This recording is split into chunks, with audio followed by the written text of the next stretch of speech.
America और Iran के बीच cease fire चल रहा है। जंग तो बंद हो चुकी है, लेकिन मौतों का सिलसिला बंद नहीं हो रहा है। सीज फायर के बाद ईरान के अंदर अब तक का सबसे बड़ा धमाका हुआ है, जिसमें तकरीबन 14 आईआरजीसी के सैनिक मारे गए हैं। 14 आईआरजीसी के जो सैनिक मारे गए हैं वो अमेरिका और इजराइल के बम से ही मारे गए हैं। क्या है पूरा मामला, इसको डिटेल से आपके सामने रखेंगे।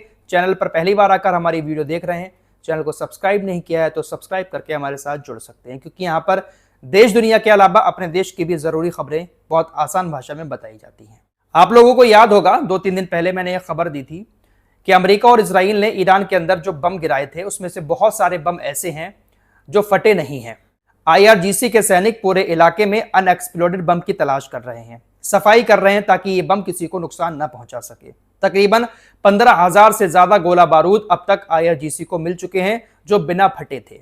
आपको बता चुका हूं कि जब ऊपर से बम गिराए जाते हैं तो जरूरी नहीं है कि वो बम गिरते ही फट जाए। बहुत सारा गोला बारूद ऐसा होता है जो गिरने के बाद भी फटता नहीं है, बिना फटा ही किसी भी जगह पर पड़ा रहता है। तो ऐसे ही बमों की तलाश आईआरजीसी कर रही है। तकरीबन 15,000 से ज्यादा बिना फटे बम अब तक बरामद किए जा चुके हैं। कुछ मिसाइलें भी हैं। GBU-57 बंकर बस्टर बम मिलने का दावा भी ईरान की तरफ से किया गया है। फिलहाल एक एरिया है ईरान के अंदर, जंजान एरिया। इस जंजान एरिया में तकरीबन 1200 एकड़ जमीन ऐसी है जहां पर बहुत सारे बम अमेरिका और इजराइल ने गिराए थे। ये खेती की जमीन है। जंजान एरिया में 1200 एकड़ जमीन में इसी तरह के अनएक्सप्लोडेड बम फैले हुए हैं, जिसकी सफाई आईआरजीसी की तरफ से की जा रही है। इन्हीं बमों की सफाई के दौरान एक बम ब्लास्ट हो जाता है, जिसमें तकरीबन 14 आईआरजीसी के सैनिक मारे जाते हैं। यह जो बम ब्लास्ट हुआ है ईरान की तरफ से, यह दावा किया जा रहा है कि यह बम कनस्टर बम था। कनस्टर बम के बारे में आपको पहले भी बता चुका हूं। जंग के दौरान एक मिसाइल जाती है, उसमें बहुत सारे बम रखे हुए होते हैं। टारगेट पर जब मिसाइल पहुंचती है तो ऊपर ऊपर वो फट जाती है। फटने के बाद अलग अलग जगहों पर बहुत सारे बम गिराती है। ये जो कनस्टर बम होते हैं, जरूरी नहीं है कि ये फौरन फट जाएं।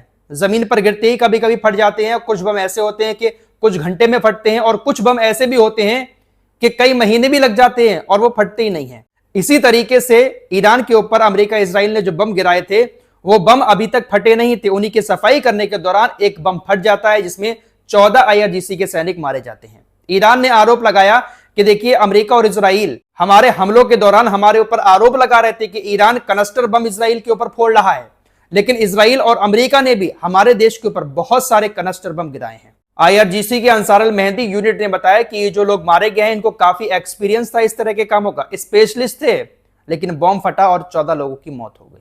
ईरान की तरफ से जो दावा किया जा रहा है कि ये क्लस्टर बम था जिसकी वजह से हमारे 14 लोग मारे गए हैं, इससे एक बात साबित हो जाती है कि ना सिर्फ ईरान ही क्लस्टर बम का इस्तेमाल कर रहा है, बल्कि अमेरिका और इजराइल भी क्लस्टर बम का इस्तेमाल कर रहे हैं। ये बम 100 से ज्यादा देशों में बैन है, इसका इस्तेमाल नहीं किया जा सकता जंग के दौरान, लेकिन इस जंग के दौरान इस्तेमाल किया गया। ईरान ने इसीलिए इस्तेमाल किया क्योंकि ईरान को भी कहीं ना कहीं इन लोगों ने क्लस्टर बम से टारगेट किया था। दोस्तों, शुरू में मैंने कहा ना कि जंग तो बंद है, लेकिन मौतें बंद नहीं हुई हैं।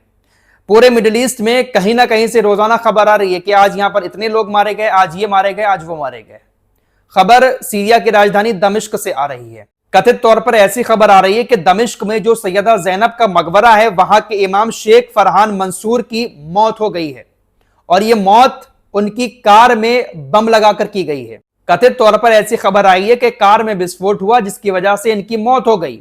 हालांकि अभी पूरी तरह से यह खबर कंफर्म नहीं हो पाई है, लेकिन कथित तौर पर ऐसी खबरें चल रही हैं कि इनकी मौत हुई है, जिसकी वजह कार बम विस्फोट बताया जा रहा है। सीजफायर कितना भी हो जाए, जंग कितनी भी बंद हो जाए, लेकिन मिडिल ईस्ट ये वो इलाका है जहां पर मौतों का सिलसिला बंद नहीं होता। सीरिया, यमन, इराक, ईरान, ये वो देश हैं जहां पर हमेशा कुछ ना कुछ होता ही रहता है। लेबनान की बात करें तो दक्षिणी लेबनान में इजराइल की सेना अभी भी लगातार हमले किए जा रही है।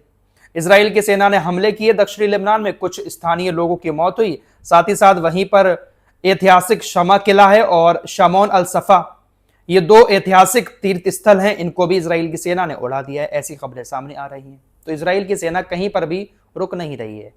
जंग, जंग और जंग, बस यही चाहिए इजराइल को। पूरी दुनिया में अगर हर जगह पर शांति हो जाएगी तो न जाने कितने सारे लोगों की दुकानें बंद हो जाएंगी। ये जो हथियार बनाती हैं कंपनियां, ये हथियार क्यों बना रही हैं? हथियार इसीलिए तो बना रही हैं कि लोग लड़ें और हमारे हथियारों को खरीद कर उसका इस्तेमाल करें। लो एक और नई खबर सुन लो। अमेरिका ने मिडिल ईस्ट को तकरीबन 8.6 अरब डॉलर के नए हथियार बेचने की मंजूरी दे दी है। कितने? 8.6 अरब डॉलर के हथियार। मिडिल ईस्ट को बेचेगा अमेरिका। लड़ाते रहो, जंग करवाते रहो और अपनी दुकानें चलाते रहो।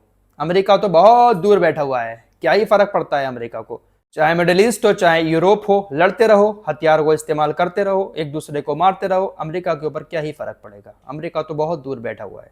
अमेरिकी विदेश विभाग ने बताया है कि कतर को 4 अरब डॉलर की पैट्रियट मिसाइलें दी जाएंगी। बाकी देशों में इजराइल, कुवैत और यूएई हैं। इन तमाम देशों को 8.6 अरब डॉलर का हथियार अमेरिका देगा। 4 अरब डॉलर की पैट्रियट मिसाइलें सिर्फ कतर ले रहा है।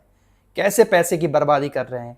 कोई खतरा नहीं है दोस्तों इन तमाम अरबी देशों को, लेकिन खतरा दिखाकर, डर दिखाकर अपनी दुकानें इस तरह से चलाई जा रही हैं। दोस्तों, अमेरिका की पेंटागन और अमेरिका के राष्ट्रपति डोनाल्ड ट्रंप लगातार ये दावे कर रहे हैं कि हमने जो नाकेबंदी की है समुद्र में, उस नाकेबंदी से ईरान को बहुत नुकसान हो रहा है। ईरान अपना तेल निकाल ही नहीं पा रहा है। लेकिन कुछ सैटेलाइट तस्वीरें सामने आई हैं। 1 मई की सैटेलाइट तस्वीरें हैं खारक द्वीप की, जहां से ईरान सबसे ज्यादा तेल निकालता है।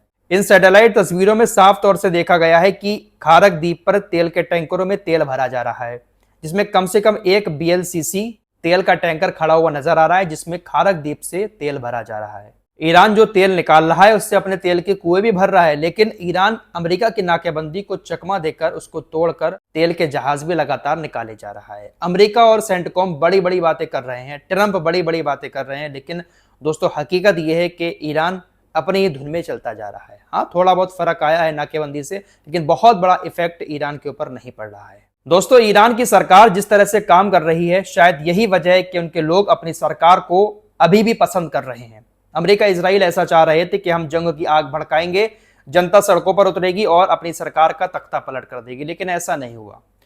ऐसा इसलिए नहीं हुआ क्योंकि ईरान की सरकार अपने देश के लोगों के साथ आज भी खड़ी हुई है। इस जंग के दौरान हजारों लोगों के घर तबाह हो गए। 7,000 से ज्यादा लोग अपने घर छोड़कर दूसरी जगह पर रहने के लिए मजबूर हो गए। टेंट लगाकर बहुत सारे लोग रह रहे हैं। तकरीबन 7,000 लोगों को अब ईरान ने होटलों में जगह दे दी है। ईरानी सरकार की तरफ से कहा गया है कि जो बड़े बड़े होटल हैं तेहरान के अंदर, उन होटलों में आपको एक अच्छा सा रूम दिया जाएगा तब तक जब तक कि आपके घर हम सही नहीं करवा देते। आप हमारी तरफ से तमाम लोग होटल में आराम से अपनी जिंदगी गुजार सकते हैं। जब तक आप होटल में रहेंगे उस दौरान आपके घर को अच्छे से बनाकर तैयार कर दिया जाएगा। उसके बाद आप अपने घरों में आकर रह सकते हैं। ईरान की सरकार ने कहा कि हम आपको पूरी तरह से पैसा देंगे, आपके जो घर तबाह हो गए आप उसको बनाओ, लेकिन तब तक आपको बाहर टेंटों में रहने की जरूरत नहीं है। जो अच्छे अच्छे होटल हैं उन होटलों में आप फ्री में रहकर अपनी जिंदगी गुजार सकते हैं। ईरान के नागरिकों के लिए ईरान की सरकार ने ये एक बहुत बड़ा कदम उठाया है।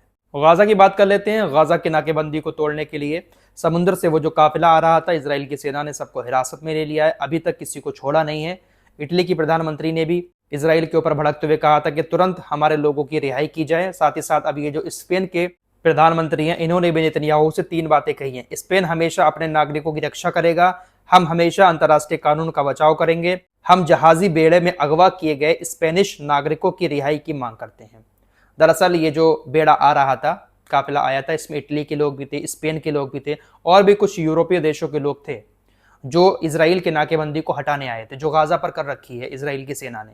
पहले भी कई बार ऐसे जहाज आ चुके हैं, लेकिन इजराइल की सेना उनको बीच में ही हिरासत में ले लेती है, अगवा कर लेती है। फिलहाल इस रिपोर्ट में इतना ही। कुछ और खबरों के साथ फिर हाजिर होंगे। अपना ख्याल रखिएगा। अल्लाह हाफिज।